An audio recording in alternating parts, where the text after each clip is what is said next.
بسم اللہ الرحمن الرحیم۔ السلام علیکم۔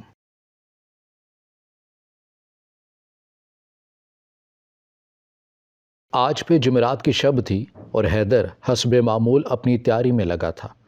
میں صوفے پر بیٹھی اس کے چہرے کی طرف دیکھ رہی تھی۔ آج میں نے دل ہی دل میں یہ فیصلہ کر لیا تھا۔ جیسے ہی رات کے 12 بجے حیدر اپنے کچھ سامان لے کر گھر سے باہر چل پڑے، میں نے بھی اس کے نکلتے ہی ایک سیاہ چادر اوڑھی اور اس کے پیچھے پیچھے چلنے لگی۔ آج کی رات ٹھنڈی قیامت برسا رہی تھی۔ دسمبر کے آخری دن چل رہے تھے۔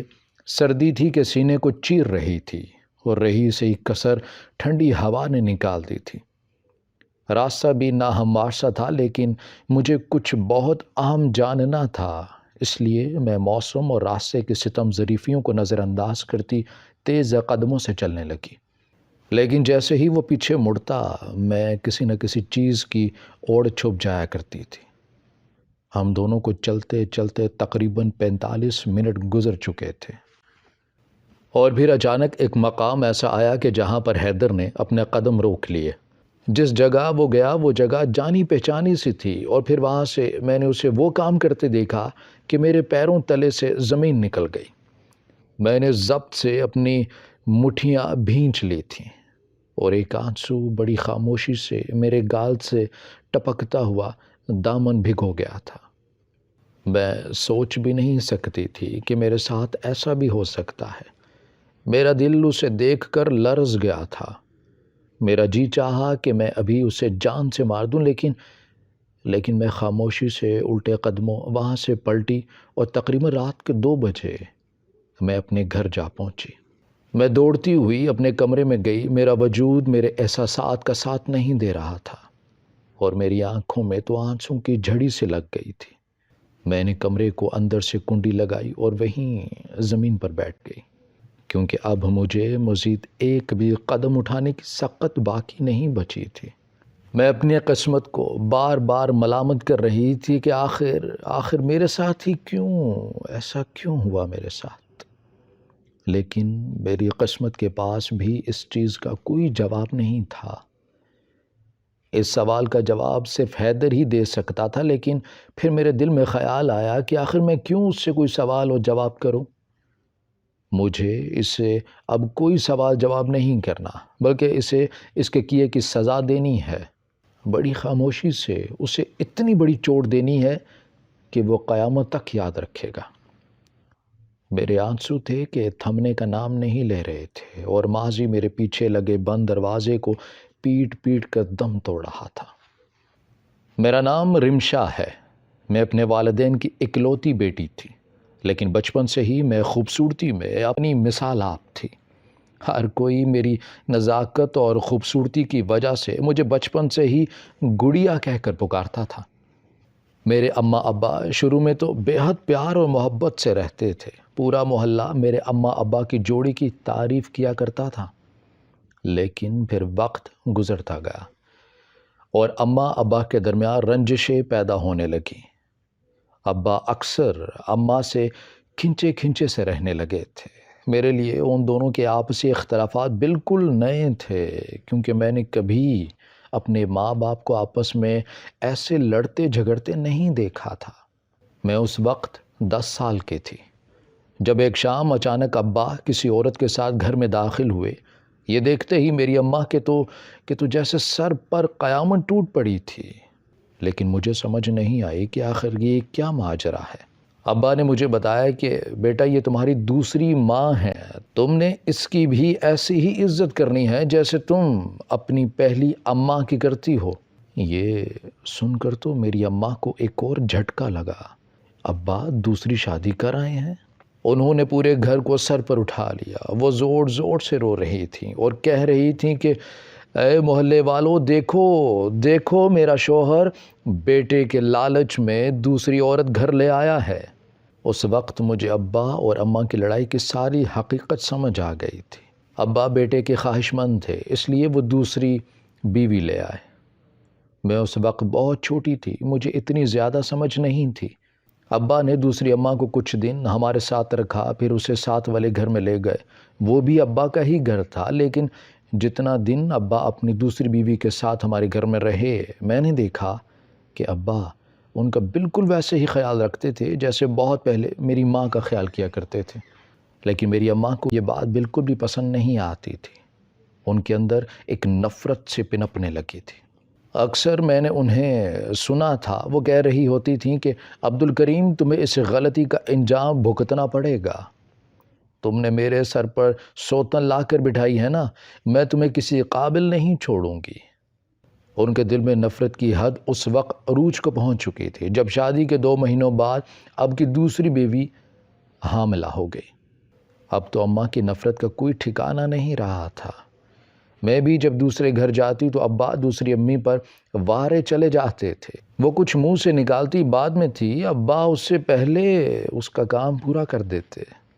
ابا کی طبیعت تھوڑی خراب رہنے لگی تھی۔ ڈاکٹر نے بتایا تھا کہ ان کا بلڈ پریشر بہت زیادہ ہے۔ میں ابا کی طبیعت کی وجہ سے کافی فکر مند تھی۔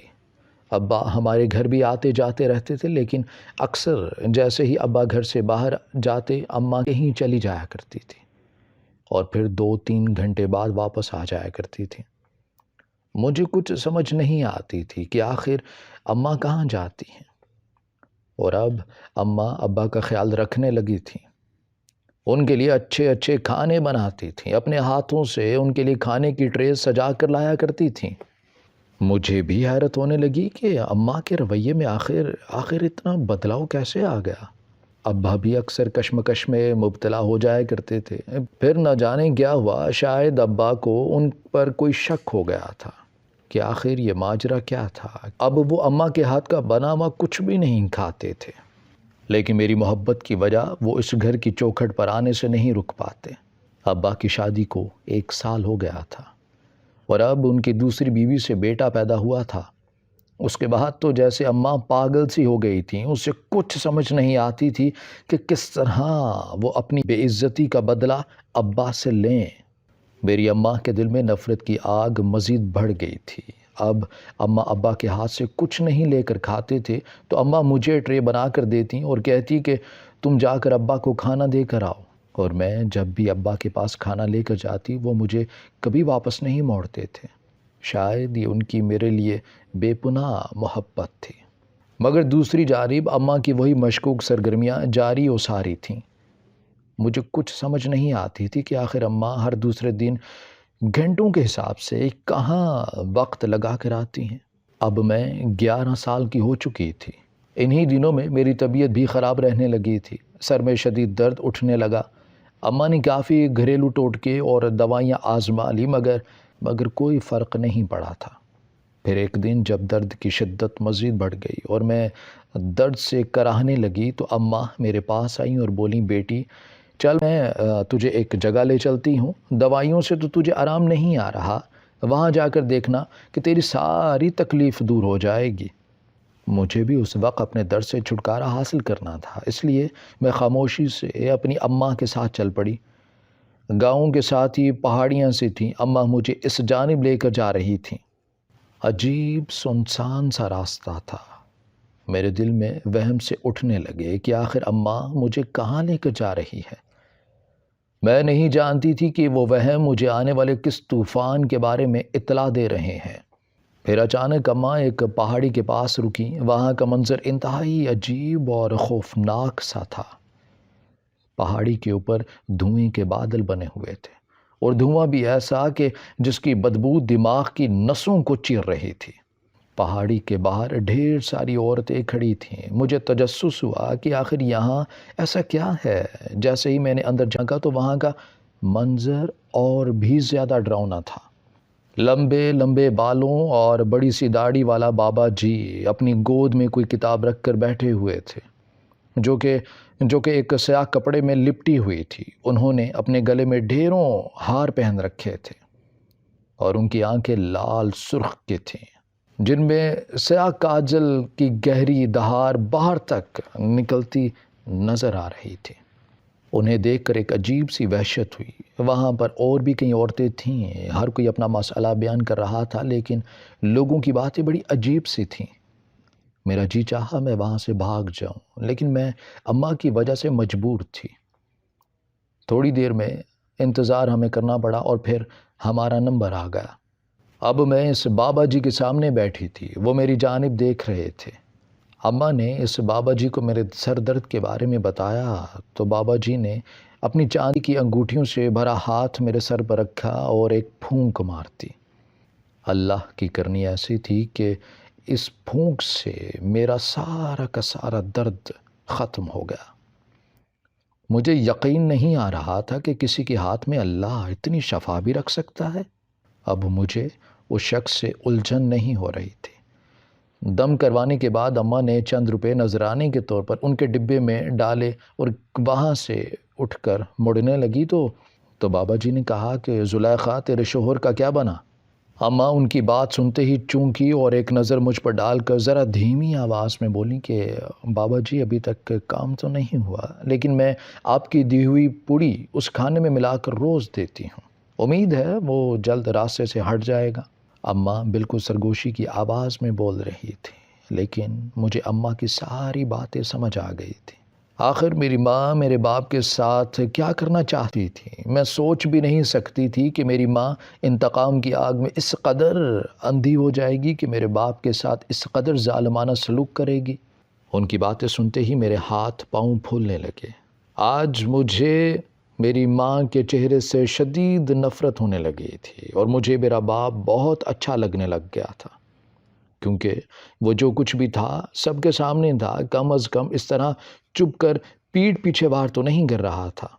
میں بالکل خاموش ہو گئی تھی اور اپنے باپ کے لیے میری محبت بے تحاشا بڑھ گئی تھی۔ اماں روز ابا کو دودھ کا گلاس میرے ہاتھ سے بھیجا کرتی تھی۔ میرا جی چاہتا تھا کہ میں وہ گلاس گرا دوں۔ ایک دو بار تو میں نے ایسا کیا بھی تھا۔ تب اماں نے مجھے بہت بری طرح پیٹا تھا۔ ابا کی حالت روز بروز بگڑتی جا رہی تھی۔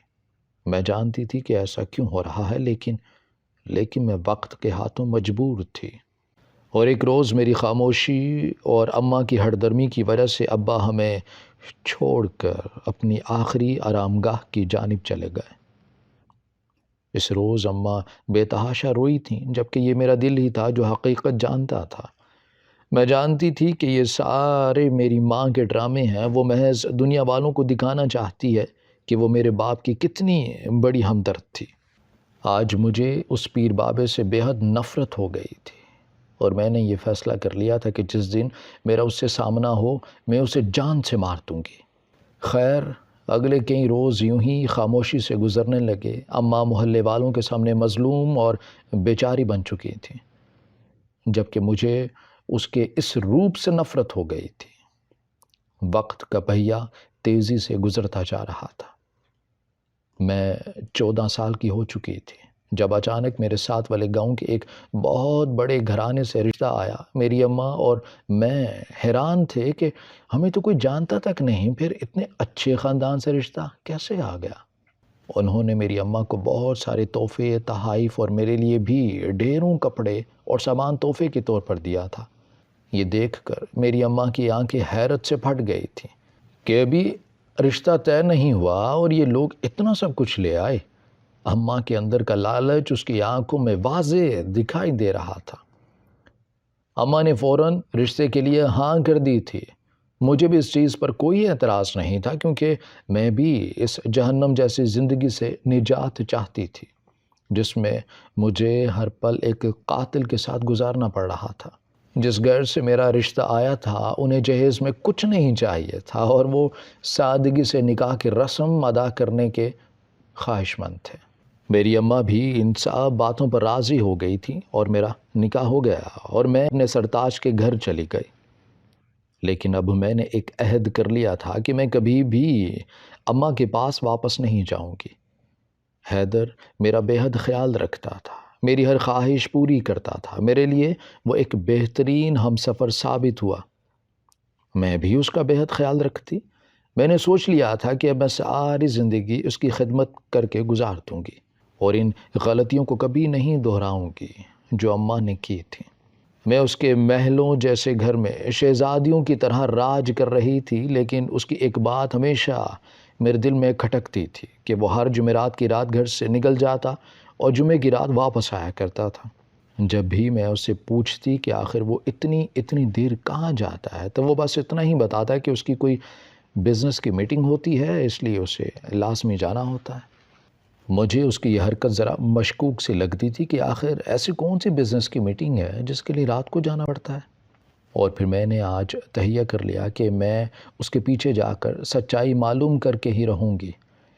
اور جیسے ہی میں اس کے پیچھے گئی تو وہاں جاتے ہی میں نے دیکھا کہ یہ وہی شخص تھا جو میرے باپ کا قاتل تھا۔ حیدر نے وہی لباس زیب تن کیا اور ایک نکلی داڑھی اور بال لگائے اور ساتھ ہی آنکھوں میں گہری لمبی دھار کے ساتھ کجلا ڈالا۔ یہ دیکھ کر میرے سر پر آسمان آ گرا تھا، جس کو میں ہمیشہ اپنے باپ کا قاتل سمجھتی رہی۔ آج وہ میرا شوہر بنا بیٹھا ہے اور اب میں نے تہیہ کر لیا تھا کہ میں اس سے اس سب کا بدلہ لے کر ہی رہوں گی۔ میرے آنسو تھے کہ تھمنے کا نام نہیں لے رہے تھے۔ وہ ساری رات مجھ پر قیامت بن کر برسی تھی اور پھر اگلا پورا دن میں شام ہونے کا انتظار کرنے لگی کہ کب حیدر گھر آئے گا، اور آخرکار وہ لمحہ بھی آ پہنچا اور حیدر گھر آ گیا۔ اسے دیکھتے ہی میرا ضبط جواب دینے لگا۔ میں جو اس سے بنا سوال جواب کے انتقام لینے کی ٹھان کر بیٹھی تھی، ایک دم اٹھی اور اس کے گریبان سے جا پکڑا اور میں نے کہا کہ تم ہی ہو نا میرے باپ کے قاتل، تم ہی نے میرے باپ کو مارا ہے۔ تم سوچ بھی کیسے سکتے ہو کہ تم میرے باپ کو مار کر اس طرح مجھ سے شادی کر لو گے؟ اور مجھے تو کبھی معلوم تک نہیں ہوا تھا۔ میری آنکھوں میں بے پناہ قرب، غصہ اور تکلیف تھی، جو کہ اب آنسوؤں کی صورت میں بہہ رہی تھی۔ میرے ہاتھ کی گرفت اس کے گریبان پر اتنی سخت تھی کہ اس کا ایک بٹن ٹوٹ کر فرش پر جا گرا، اور پھر اس نے اپنے دونوں ہاتھوں سے سختی سے اپنے گریبان کو میری گرفت سے چھڑوا لیا اور کہا کہ بس بول چکی تم، اب تم ایک لفظ مت بولنا اور میری بات غور سے سنو۔ اس نے انتہائی سخت لہجے میں یہ جملہ بولا۔ میں بالکل چھوٹا سا تھا جب سے میں دیکھتا آ رہا ہوں کہ میری ماں اکثر تعویذ کنڈوں کے چکروں میں پیر بابوں کے پاس جایا کرتی تھی۔ میری ماں کی کہانی بھی تمہاری ماں سے ملتی جلتی تھی، بس فرق اتنا تھا کہ میرے باپ نے پسند کی شادی کی تھی اور تمہارے باپ نے محض بیٹے کے لیے دوسری شادی کی تھی۔ اماں کے ساتھ اور بھی کئی عورتیں اس طرح پیر بابوں کے پاس جاتی اور عجیب غریب مسئلوں کے تعویذ بنوایا کرتی تھیں۔ کوئی اپنے شوہر سے چھٹکارا چاہتا تھا تو کوئی اپنے بیٹے کا گھر اجاڑنا چاہتا تھا۔ ہر کسی کی اپنی ہی ایک کہانی تھی، لیکن کہانی ایسی ہوتی تھی کہ سن کر دل دہل جاتا تھا۔ میں اکثر سوچتا تھا کہ میں کچھ ایسا کروں گا جس سے معاشرے میں کوئی مثبت تبدیلی آئے، لیکن مجھے کچھ سمجھ نہیں آ رہی تھی کہ آخر میں ایسا کیا کروں۔ اگر میں کوئی اچھائی پھیلانے کی کوشش کرتا تو کوئی میری بات ماننے کو تیار نہیں ہوتا تھا۔ اور پھر میں نے قرآن کی ان تمام آیات کا مشاہدہ شروع کر دیا جن کا تعلق شفا، امن، گھریلو سلوک، اولاد، رزق میں خیر و برکت اور شر سے نجات سے تھا۔ پھر میں نے ان سب کو ایک کتاب کی شکل میں پیرو لیا اور اسلامی طب کی کتابوں سے چند امراض کا نسخہ بھی تیار کر لیا اور معاشرے کو اسی طرح سدھارنے لگا۔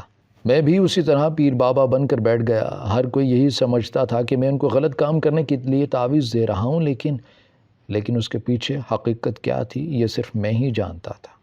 اور تمہارا باپ میری وجہ سے نہیں مرا، بلکہ اس کے پیچھے بھی قصوروار تمہاری ماں ہی ہے، جس نے تمہارے باپ کو زہر آلود دوائیاں کھلا کر اس مقام تک پہنچایا تھا۔ اس روز جب تم اپنی ماں کے ساتھ آئی تو میں تمہارے چہرے کی جانب دیکھتا ہی رہ گیا۔ تم ان شیطان نما چہروں میں ایک فرشتہ معلوم ہو رہی تھی۔ تمہاری معصومیت سے بھری آنکھوں نے میرے دل پر اسی وقت ڈیرا جما لیا تھا، اور پھر میں کئی روز تمہارے گھر چھپ چھپ کر آتا اور تمہیں دیکھا کرتا تھا۔ تمہاری معصومیت مجھے تمہارے در پر کھینچ لاتی تھی۔ تم اس وقت بہت چھوٹی تھی، اس لیے میں تمہارا ہاتھ نہیں مانگ سکتا تھا۔